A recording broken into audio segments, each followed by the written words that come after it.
Aujourd'hui, nous allons parler d'un film à haute cote qui a autrefois concouru pour les Oscars. Son intrigue est à la fois absurde et réaliste. Ses dialogues sont grossiers, mais frappent droit dans l'âme. Le film est imprégné d'un humour noir omniprésent et la résignation de la fin bouleverse profondément le spectateur. L'histoire commence. L'héroïne Hayes est une femme amère. Elle vient de divorcer de son mari violent, Lee, et peu après, sa fille a été violée et assassinée. L'affaire s'est déroulée il y a déjà 7 mois, mais la police n'a toujours trouvé aucun indice utile. Elle ralentit sa voiture et la gare sur le bord de la route. En regardant les panneaux publicitaires devant elle, Ace se perd dans ses pensées. C'est ici que sa fille a eu son accident. La police n'est venue qu'une fois, puis plus rien.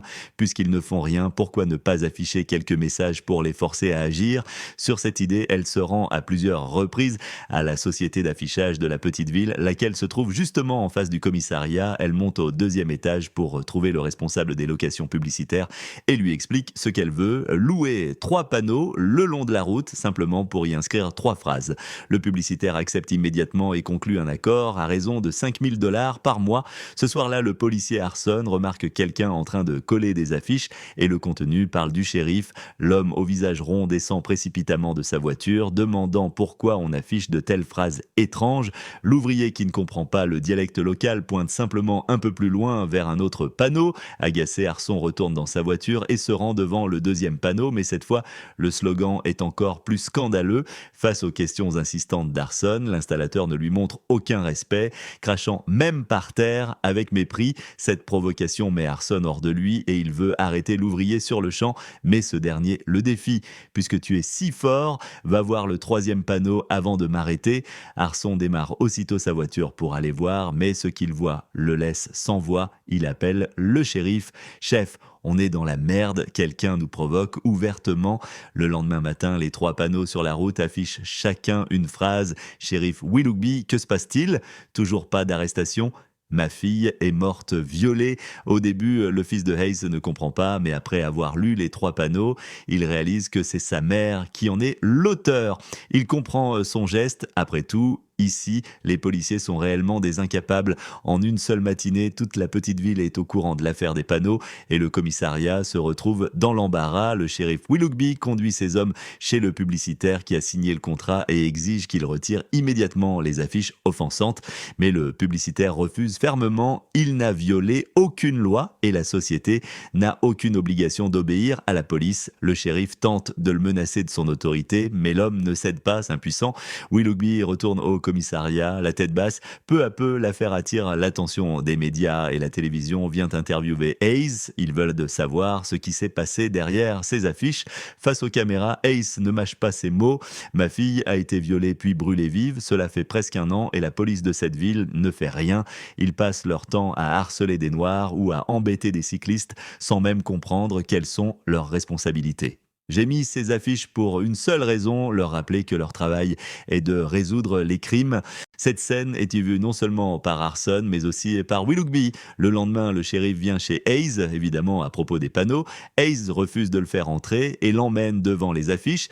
Willoughby explique qu'ils ont bien recueilli des indices sur la scène, mais qu'aucun ne correspond à ceux de la base de données criminelle. Et sans témoin oculaire du meurtre, l'enquête est très difficile. Ce n'est pas que la police ne veut rien faire, mais qu'elle n'a aucune piste. Hayes répond: puisque ça ne correspond à aucun criminel enregistré, pourquoi ne pas tester l'ADN de tout le village? Willoughby réplique: ce n'est pas réaliste et contraire à la loi américaine. Peut-être que le meurtrier est d'ici, mais peut-être que c'était juste un passant. Hayes, insensible à ses arguments, refuse toujours de retirer les affiches. Le shérif montre les panneaux et dit: ce n'est pas juste pour moi. Pour être franc, j'ai un cancer. À ces mots, Hayes reste muette et Willoughby repart impuissant. Quelques nuits plus tard, le prêtre du village vient chez Hayes pour la convaincre de retirer les affiches. Il lui dit: tout le monde te plaignait, mais maintenant les gens changent d'avis. Les morts ne peuvent pas revenir, pourquoi ne pas être plus clémente envers les vivants? Le shérif est atteint d'un cancer et n'a plus longtemps à vivre. Veux-tu qu'il meure sous le poids de l'opinion publique? Furieuse, Hayes réplique: c'est du chantage moral. Votre église a déjà couvert des prêtres pédophiles et leur a permis d'échapper à la justice. Et maintenant, tu viens jouer au bon samaritain. Quel droit as-tu de me faire la leçon? Le prêtre reste sans voix, jamais encore on ne lui avait parlé ainsi, les jours passent, la santé du shérif se détériore, le médecin lui dit que les gens du village soutiennent le shérif et blâment Hayes. À ces mots, Willoughby éclate de colère.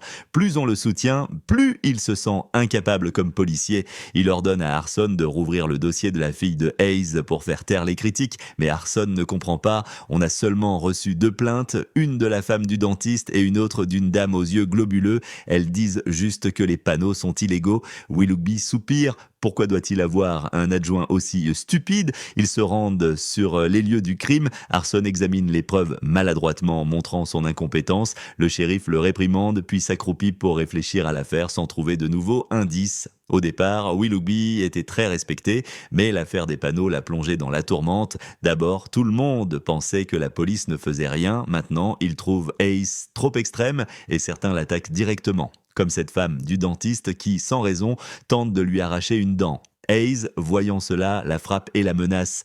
Si tu n'es pas contente, garde-le pour toi. Pensant à la souffrance de sa fille, elle estime que ceux qui osent s'en moquer doivent payer. Pour cette agression, Hayes est arrêté, mais elle nie tout. Willoughby, fatigué, ne veut pas perdre de temps. Il tente encore de la convaincre de retirer les panneaux. Ces affiches ne t'apporteront que de la haine et tu n'as plus les moyens de payer le loyer. Mais soudain, le shérif crache du sang sur le visage de Hayes. Paniquée, elle appelle à l'aide avant d'être transportée à l'hôpital.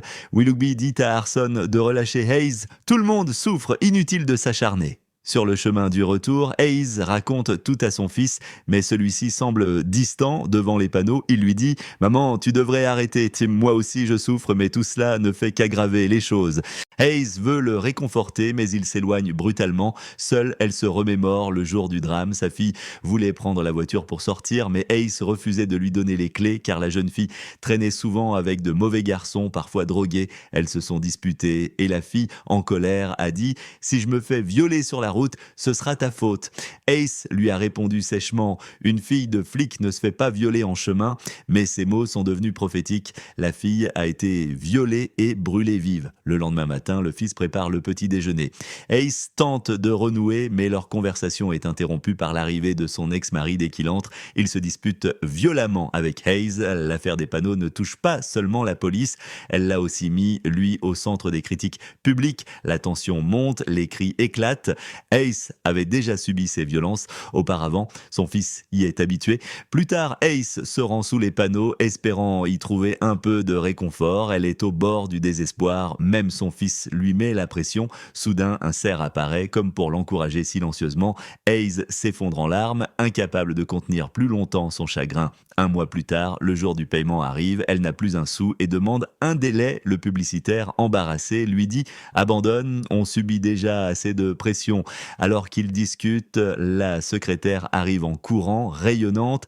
Quelqu'un a envoyé une lettre. Il y a $5 000 dedans pour payer le mois suivant. Un problème réglé, mais qui est ce mystérieux donateur? De son côté, Willoughby est sorti de l'hôpital. Sachant qu'il est condamné, il choisit un jour ensoleillé pour partir pique-niquer avec sa famille. Ce sont leurs derniers moments de bonheur. Le soir venu, il couche ses filles, parle un peu avec sa femme, puis quand tout le monde dort, se rend à l'étable. Il veut mettre fin à ses jours pour éviter la souffrance de la maladie et épargner à sa femme le fardeau de s'occuper d'un mourant. Il souhaite que le souvenir de cette journée reste comme le dernier beau moment. Le coup de feu retentit. Willoughby quitte ce monde. Sa mort est une délivrance. Dans le souvenir de sa famille, il reste un homme digne. Le lendemain, tout le commissariat est sous le choc, surtout Arson blessé et furieux, il perd la raison. Armé de sa matraque, il fonce dans les bureaux de la société d'affichage, frappe violemment le publicitaire et le jette du 2e étage. La secrétaire hurle qu'il est fou, il lui répond d'un coup de poing, puis il retourne tranquillement au commissariat. Sur le chemin, il insulte un passant noir sans savoir qu'il s'agit du nouveau shérif. Au commissariat, le nouvel officier se présente. Tout le monde s'assoit aussitôt, mais Arson refuse d'y croire et profère des insultes racistes. Le nouveau shérif, implacable, lui ordonne de rendre son arme et son badge. Arson, réalisant son erreur, s'exécute mais ne trouve plus son insigne. Le shérif, excédé, le renvoie sur le champ. Quand la nouvelle du suicide de Willoughby se répand, la population accuse Hayes. Sans les panneaux, il ne se serait jamais suicidé, disent-ils, mais ils ils oublient que si la police avait agi, Hayes n'aurait jamais mis ses affiches. Un jour, en emmenant son fils à l'école, des élèves les insultent. Le fils connaît le tempérament de sa mère, mais ne parvient pas à la retenir. Hayes réagit violemment, effrayant tout le monde. Plus personne n'ose ensuite s'en prendre à son fils. Mais la haine ne vient pas seulement des étudiants. Un homme vient jusqu'à son lieu de travail, prétendant être un ami de Willoughby. Il dit « C'est moi qui ai violé et tué ta fille, retire les affiches, sinon tu paieras ». Alors que Hayes est stupéfaite, la femme de Willoughby entre, l'homme s'enfuit précipitamment, la veuve tend une lettre à Hayes, « Mon mari t'a laissé ceci ». Puis elle s'en va, amère, la tenant pour responsable de la mort de son mari. Hayes ouvre la lettre, Willoughby s'y excuse de ne pas avoir trouvé le meurtrier, admettant que l'idée des affiches était bonne et expliquant que sa mort n'a rien à voir avec cette affaire. Pour réparer un peu les choses, il écrit « J'ai payé ton prochain mois de location ». Enfin, il lui souhaite de trouver bientôt le coupable. Cette lettre apaise leur conflit sans effacer la haine du monde. Cette nuit-là, Hayes découvre que les panneaux brûlent. Elle tente de les éteindre, en vain, tout est détruit. Elle pense aussitôt que la police en est responsable. Le lendemain, Arson reçoit un appel. Le shérif lui a aussi laissé une lettre. Son collègue lui conseille de venir la chercher le soir, discrètement. Arson entre donc la nuit au commissariat, met ses écouteurs, prend la lettre. Pendant ce temps, Hayes se rend à la société d'affichage. Elle téléphone au commissariat. Personne ne répond. Alors, elle allume les cocktails Molotov préparés à l'avance et incendie le bâtiment. Arson, avec ses écouteurs, n'entend rien dans la lettre. Willoughby écrit « Tu es un bon flic, Arson. Tu as seulement été abîmé par ton passé familial, ce qui t'a rendu violent.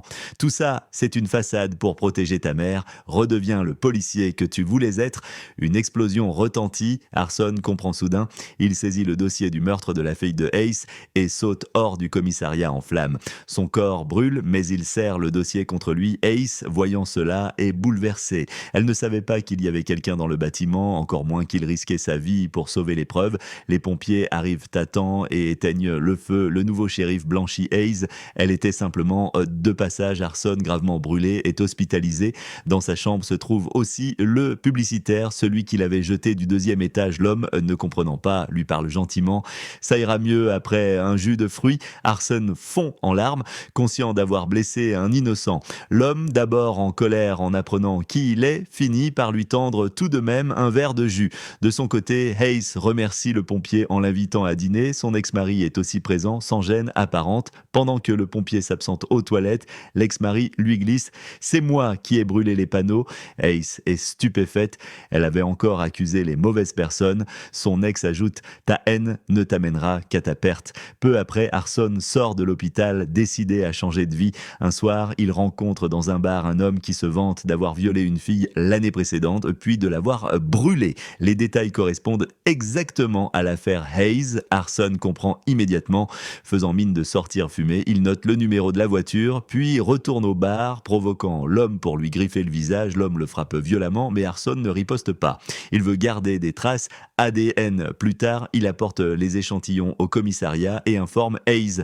Il faut attendre les résultats, dit-il. Hayes est ému et reprend espoir. Quelques jours après, le nouveau shérif lui apprend « Ce n'est pas lui. Son ADN ne correspond ni à celui du meurtrier, ni à aucun dossier. En plus, il était à l'étranger au moment du crime. » Arson reste silencieux. Le suspect était un ancien soldat en mission. Sans un mot, Arson sort son badge retrouvé et quitte le commissariat. De retour chez lui, il appelle Hayes après un moment.